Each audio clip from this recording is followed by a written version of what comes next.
Oke, lanjut. Subjek dalam aktivitas porno aksi. Tadi kira-kira sudah ini ya, sudah bisa membedakan atau sudah terang tentang apa itu porno aksi dan pornografi. Jika porno aksi itu adalah aktivitas menyebarkan ataupun menunjukkan konten pornografi di muka umum atau di masyarakat. Sedangkan pornografi itu apa? Adalah materi ataupun media yang melanggar norma kesusilaan, begitu ya. Sekarang kita berbicara subjeknya. Siapa sih mereka-mereka yang bisa menjadi subjek dari aktivitas porno aksi ini?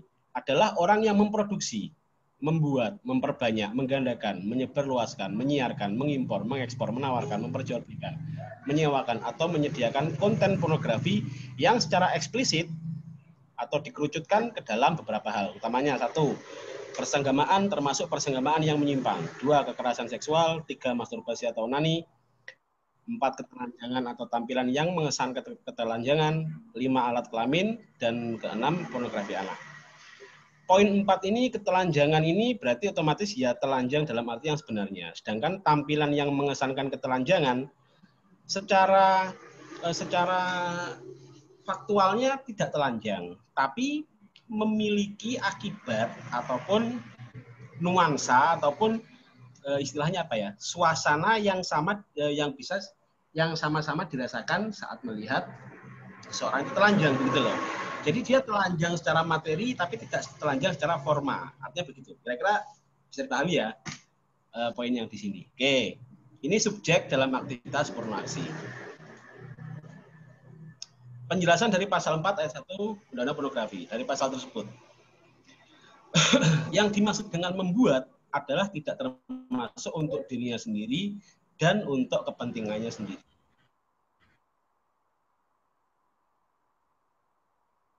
Which mean artinya subjek porno aksi bisa dibedakan menjadi dua macam atau dua kategori. Pertama adalah subjek yang membuat dirinya ataupun dan pandangannya menjadi materi atau konten pornografi dan untuk kepentingannya sendiri. Yang kedua adalah subjek yang terlepas dari apakah kepentingan sendiri atau siapapun.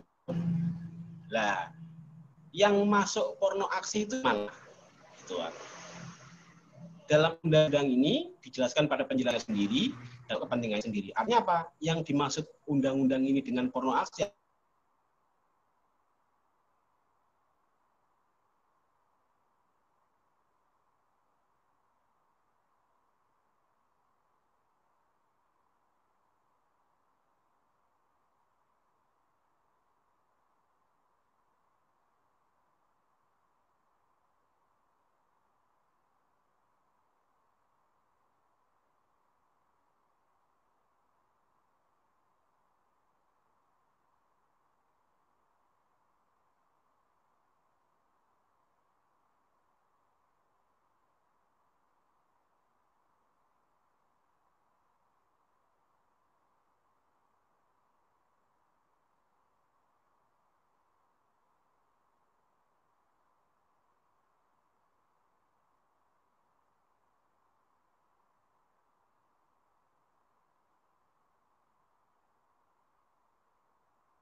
mau mati ya?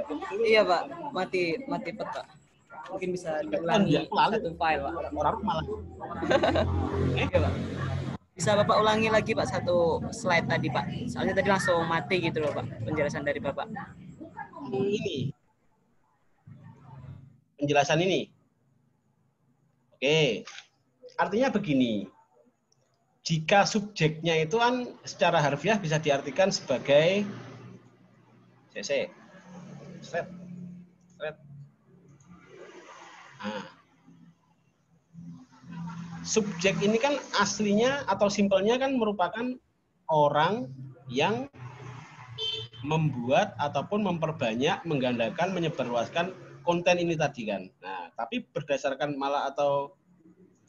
menurut undang-undangnya tidak semua orang yang melakukan aktivitas itu termasuk subjek porno aksi. Artinya apa? Frasa membuat di pasal 4 ayat 1 Undang-Undang Pornografi itu yang dimaksud dengan membuat adalah tidak termasuk untuk dirinya sendiri dan untuk kepentingannya sendiri. Jadi artinya ada dua. Ibaratkan aktivitasnya adalah membuat rekaman atau rekaman video atau gambar atau foto aktivitas yang termasuk ke dalam muatan konten pornografi. Maka yang menjadi subjek porno aksi adalah apabila yang dijadikan konten tadi adalah orang lain.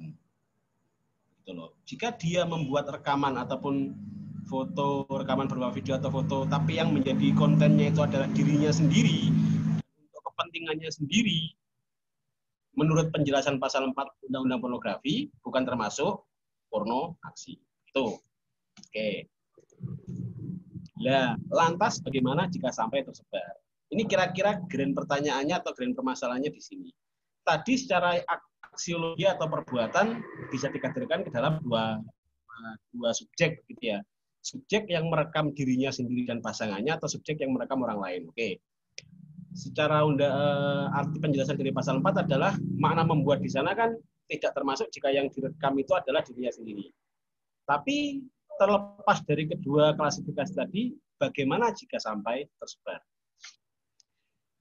Dikarenakan subjek porno aksi aslinya adalah orang yang membuat orang lain, yaitu bukan dirinya dan pasangannya menjadi konten pornografi, jadi terhadap subjek pertama tadi, yaitu yang membuat dirinya dan pasangannya bisa bermakna dua hal. Pertama, apabila pada saat pembuatan, satu atau masing-masing pihak setuju atas pembuatan dan setuju atas penyebarluasan, ini kan konteksnya kan, terus bagaimana jika konten yang awalnya dimaksudkan untuk kepentingan sendiri ternyata sampai tersebar luas, kan begitu.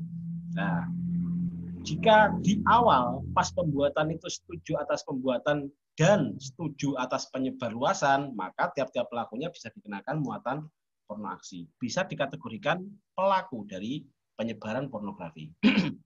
Opsi kedua, apabila pada saat pembuatan satu atau masing-masing pihak setuju atas pembuatan namun tidak setuju atas penyebarluasan, maka hanya si penyebar yang bisa dikenakan muatan larangan porno aksi. Yang lain adalah korban.